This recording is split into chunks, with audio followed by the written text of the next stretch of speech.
Alright, well, today's the day. We're gonna start this thing up for the first time, put some heat cycles on it and break in this fresh motor, so pretty excited. Last video I said I still want to figure out this front end, and we did last night. So we ended up doing what I wanted to do, which is cutting a hole in the fender so that little tab from the triple clamps can fit, and then now the fender sits flat on the bottom of the triple clamps.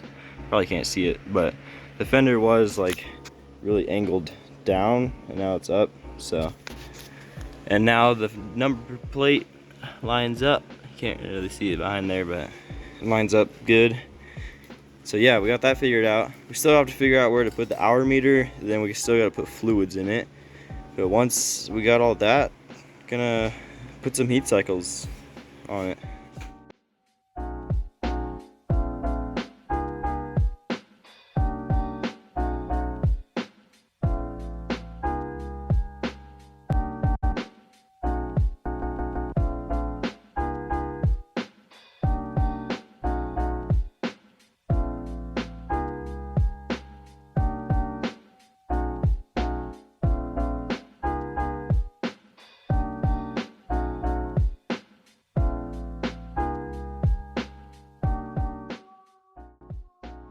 Alright, so we got fluids in it, and then I figured out, put the hour meter right there, and put the adhesive it came with a GoPro sticky pad, just for that extra amount of sticky, I don't know.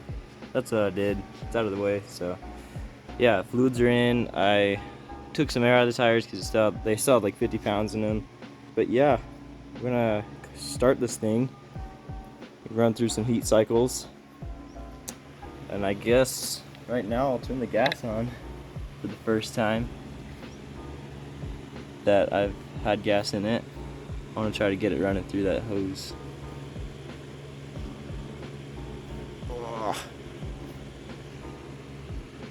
Alright, there it is. First time gas has been in that carburetor. I'm gonna tip it a little bit.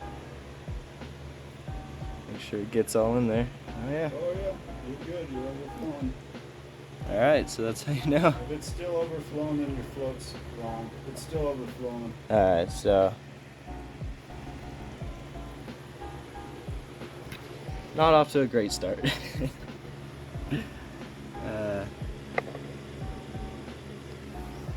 Well, that's a bummer.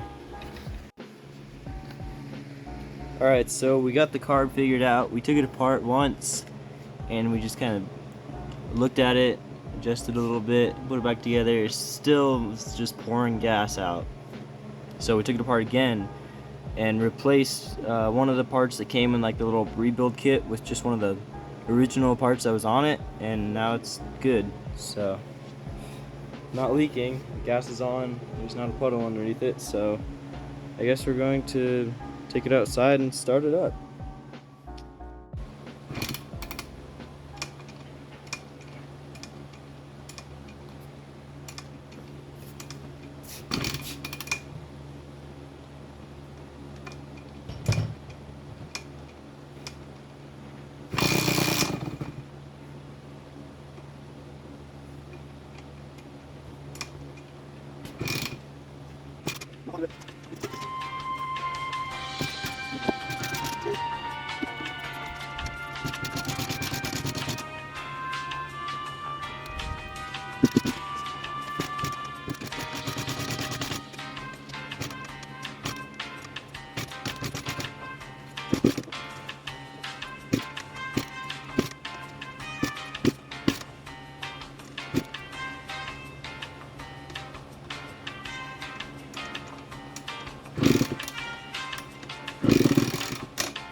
Alright.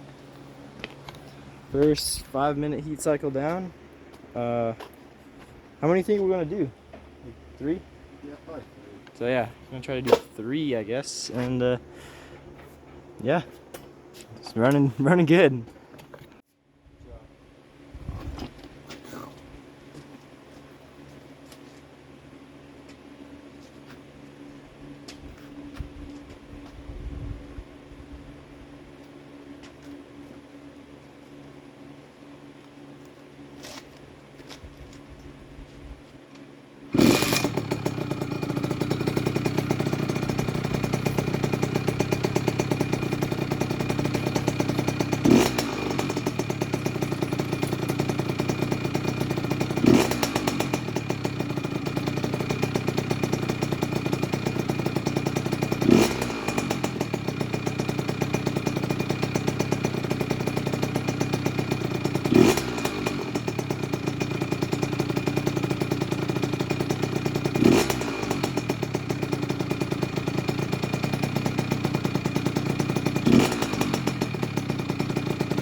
Alright, so getting ready to do the third and final heat cycle. This time I'm gonna give it a little more cowbell, get on a little more, so try to get up in those higher RPMs, and yeah.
Alright, well, I guess it's safe to say the 65 is really done now. Last video I said it's done, but not really. So I'd say now it's done, because now it runs, and now the front end's figured out. And oh yeah, I put a bar bag on it, Thrill Seekers bar bag. It looks nice, but yeah, we got 3 heat cycles in. First one we did 5 minutes, second one we did 6 minutes, third one we did 7 minutes, just because we wanted to put a little more time on it, and I don't know, just get it to heat up a little more. So we got 0.3 hours on it right now. Pretty cool. So I think whenever we take it out to the track for the first time and I'm healed up, obviously, that's when I'll do like the riding heat cycles, where you just ride it really lightly. If you enjoyed, leave a like, and yeah, I'll see you in the next one.